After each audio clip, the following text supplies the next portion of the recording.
नमस्कार मंडळी, कसे आहात सगळे? तर वटपौर्णिमेच्या दिवसाचे महत्त्व तर तुम्हाला सगळ्यांनाच माहिती असेल, पण माझा जरा एक वेगळा दृष्टिकोन आहे याकडे बघण्याचा, तर तुम्हाला मी नक्की शेअर करते आजच्या या व्हिडिओमध्ये आणि व्लॉगमध्ये.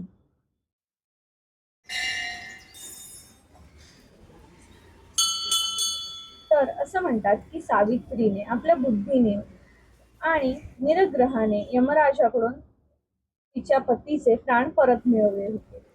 हाच आदर्श महिला आपल्या डोळ्यासमोर ठेवतात आणि आपल्या कुटुंबाच्या कल्याणासाठी संकटांवर मात करून विविध गरजा पूर्ण करून आणि मानसिक बळ मिळवण्यासाठी याचा प्रयत्न करतात. तर या दिवशी सर्व सुवासिनी छान साड्या नेसून, नवीन साड्या नेसून, छान एकत्र नटून थटून अगदी आवडीचा विषय नाही आपल्या वडाच्या झाडाची पूजा करतात. आता एकत्र येऊन पूजा करणं याने काय होतं, भेटीगाठी वाढतात, आप्तजनांशी भेटीगाठी होतात, तसेच एकमेकींना वाण देणे यातून नात्यांमध्ये गोडवा निर्माण होतो. तसेच आप्तजनांची भेट तर होतेच, यामुळे असलेली नाती अधिक वृद्धिंगत होत राहतात.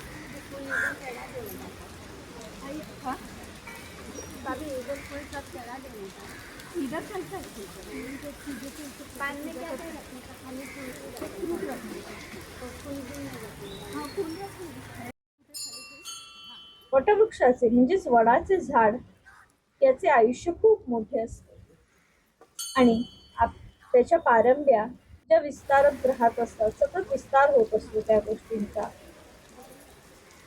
त्याच्या पारंब्यांचा सतत विस्तार होत राहतो.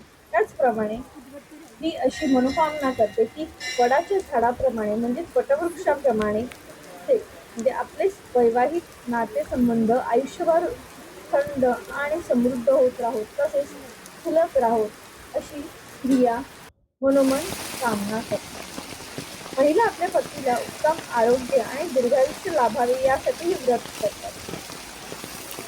आता याने खरंच पतीला दीर्घायुष्य लाभते का किंवा उत्तम आरोग्य लाभते का, तर ते काही मला माहिती नाही, परंतु ही श्रद्धा आहे महिलांची त्या वडाच्या झाडा जोडलेली आणि त्या व्रताशी जोडलेली.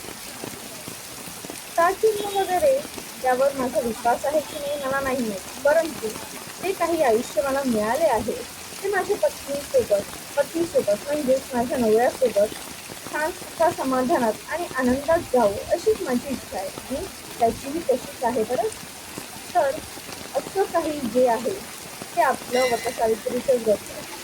आजकाल महिला व्रत म्हणजे असं करतात की झाडाची एक फांदी म्हणजे वडाच्या झाडाची एक फांदी आणून कुंडीत लावतात आणि त्याला पेरे घालतात. मान्य आहे, आपल्याला वेळ नसतो, कामानिमित्त आपल्याला ह्या गोष्टी जमत नाहीत करायला, परंतु माझा एक प्रश्न आहे, आपण दीर्घायुष्य आपल्या पतीसाठी मागत आहोत बरोबर, परंतु जे फांदी तोडलेली आहे, त्या झाडाची तोडलेली आहे, त्याला किती नुकसान झालं असेल बरं. आणि जर आपण निसर्गाचा ऱ्हास करणार असू तर याला आपण मोठे पातक म्हणू शकतो. जर आपल्याला ऑक्सिजनच मिळवायचा आहे, आपल्याला ऑक्सिजन जास्तीत जास्त वडाच्या झाडाकडून मिळतो, तर त्या गोष्टी ज्या आहेत त्या होत नाही. आणि माझं वैयक्तिक मत असं आहे की जर आपणास वेळ नसेल, जवळ झाड नसेल, तर तुम्ही तुळशीची सुद्धा पूजा करू शकता, परंतु जर त्या वडाच्या झाडाची फांदी विकत आणून तुम्ही कुंडीत लावली आणि नंतर ती तुम्ही फेकून देणार किंवा 2-3 दिवसांनी ती तुम्ही लावणार नाही आणि ती कुठे जाऊन लावणार? आपल्याकडे तर बिल्डिंग्स आहेत, टॉवर्स आहेत, तर आपण त्या गोष्टी आपण जमिनीत म्हणजे प्रॉपर जमिनीत तर लावू शकत नाही, परंतु मग काय करणार बरं त्याचं? तर मग हा एक मोठा प्रश्न होतोच. मग त्यापेक्षा जवळच वडाचं झाड असेल तर त्याची पूजा करा, तिथे जा, ज्यांनी ज्या कारणाने तुमच्या इतर लोकांशी, इतर स्त्रियांशी ओळखी होतील, तसेच तुमच्या बिल्डिंगमध्ये राहणाऱ्या, तुमच्या सोसायटीमध्ये राहणाऱ्या व्यक्तींशी भेटीगाठी होतील, तसेच तुमच्यात एकोपा वाढेल. तर ह्या सगळ्या गोष्टी असतात. तर ह्याने काय गोष्टी ठरतात बरं, तुम्ही एकमेकांशी कनेक्टेड कसे राहा.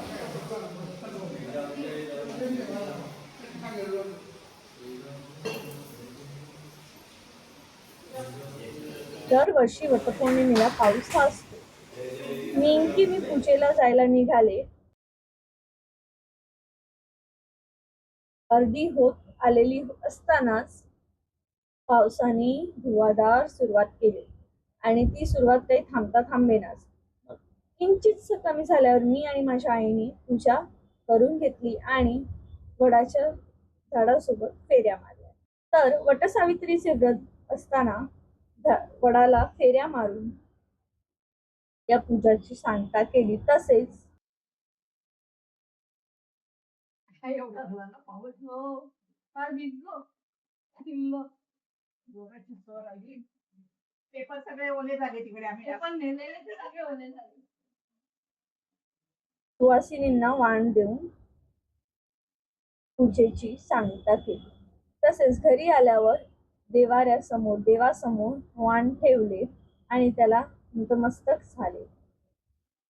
त्यासोबतच आजी आणि आईला वाण दिले आणि नंतर माझे यजमान म्हणजेच अहोंना सुद्धा वाण दिले आणि त्यांच्या चरण स्पर्शाने आशीर्वाद घेतला.